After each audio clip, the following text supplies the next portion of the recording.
அனைவருக்கும் வணக்கம். இதற்கு முன்னதாக 9 நட்சத்திரங்களை குறித்து நாம் பார்த்தோம்.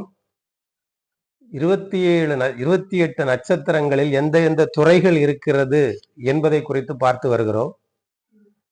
இந்த 27 நட்சத்திரத்தின் மேல் இதன் ஆதாரங்கள் போடப்பட்டிருக்கிறது. அதாவது ஒவ்வொரு நட்சத்திரத்தினுடைய ஆதாரங்கள் அதன் மேல் போடப்பட்டிருக்கிறது. மனிதர்கள் பிறப்பார்கள், இறப்பார்கள், பிறப்பார்கள், இறப்பார்கள். ஆனால் அதை இறுதி வரை தங்கள் கைகளில் கரங்களில் வைத்து பூமியை ஆண்டு கொண்டு இருப்பது நட்சத்திரங்களை.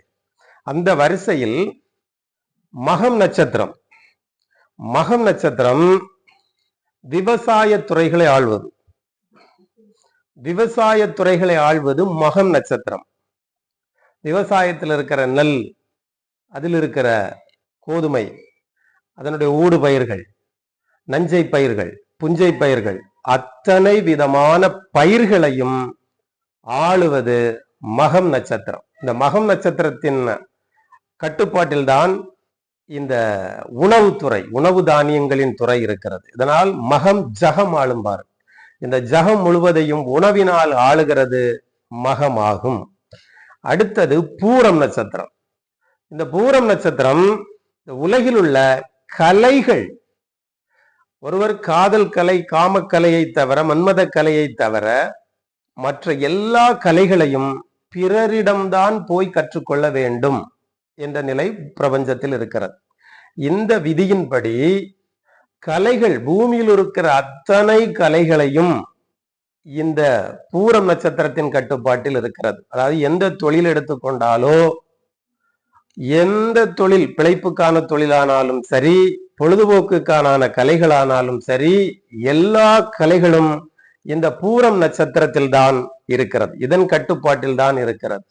இது கலைகளின் அதிபதியான நட்சத்திரம் ஆகும்.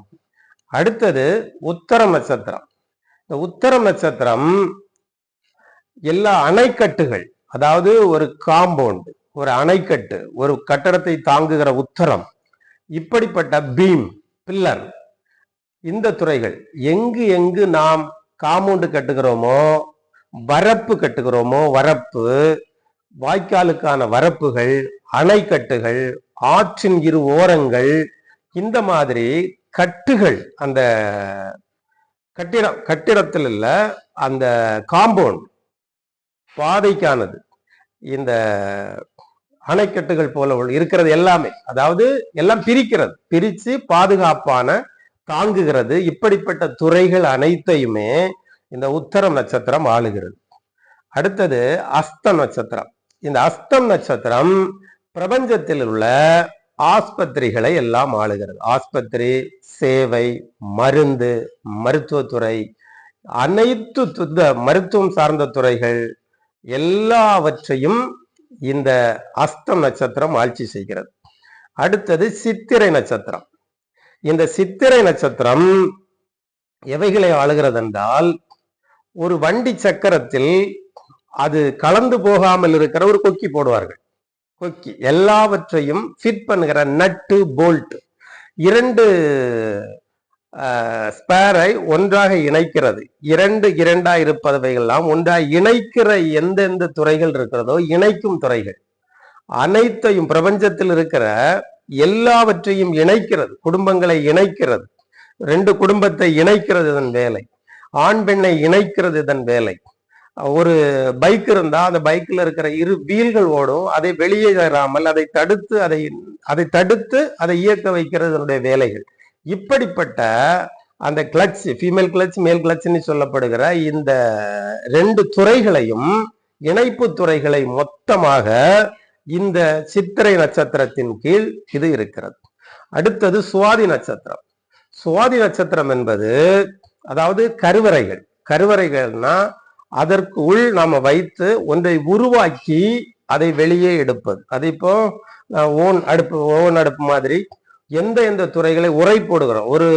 ஒரு ரசாயனம் காய்ப்பதற்காக நாம் உரை போடுகிறோம். அந்த உரை போடுகிறது இதற்குள் வரும். மது தயாரிக்க உரை போடும், அது இதுக்குள்ள. ஒரு டை செய்கிறது இதற்குள்ள. எதெல்லாம் நாம் ஒன்றுக்குள் வைத்து உருவாக்கி எடுக்கிறோமோ அது எல்லாமே இதன் கீழ் வரும். அதற்கு கீழ் கற்பப்பை இந்த மாதிரிப்பட்டது எல்லாத்தையும் ஆளுகிறது இந்த சுவாதி நட்சத்திரம் ஆகும். சிப்பி இருக்கு, சிப்பியை அது வாயை திறந்து இந்த நாளில் வாயை திறந்து கடலில் வாயை திறந்து வெளியே வரும். அதற்குள் விழும் பனிகள் எல்லாம் இதற்குள் போய் முத்தாக மாறிவிடும். அது இந்த நட்சத்திரத்தில் தான் இருக்கிறது. அதற்கு பிறகு விசாகம் நட்சத்திரம். விசாகம் நட்சத்திரத்தின் கீழ் நீதிமன்றங்கள் எல்லாம் விசாகம் நட்சத்திரத்தின் கீழ் வருகிறது. விசாகம் நட்சத்திரத்தின் கீழ் நீதிமன்றங்கள் எல்லாமே இந்த நட்சத்திரத்தின் கீழ் ஆளப்படுகிறது. நீதிகள், நீதித்துறை, கட்ட பஞ்சாயத்து வராது, ஆனா பஞ்சாயத்துகள் எல்லாம் இதற்கின் கீழ் வரும். நீதிமன்றம் இதன் கீழ் இருக்கிறது. அடுத்தது அனுஷம் நட்சத்திரம். அனுஷ நட்சத்திரம் வனாந்தரங்களை ஆளுக, காடுகளை, அதாவது வனாந்தரம் அல்ல, காடுகள், மலைக்காடுகள், அப்படிப்பட்ட எல்லா காடுகளையும் இந்த அனுஷம் நட்சத்திரம் ஆட்சி செய்கிறது. அதற்கப்புறம் கேட்டை நட்சத்திரம். இந்த கேட்டை நட்சத்திரம் சாக்கடை, அதாவது டிரைனேஜ், சாக்கடை, வீட்டில் உள்ள கழிவுகள், மொத்த கழிவுகள் ரோட்ல வருது, அதை கொண்டு ஒரு இதுல சேர்க்கிறது.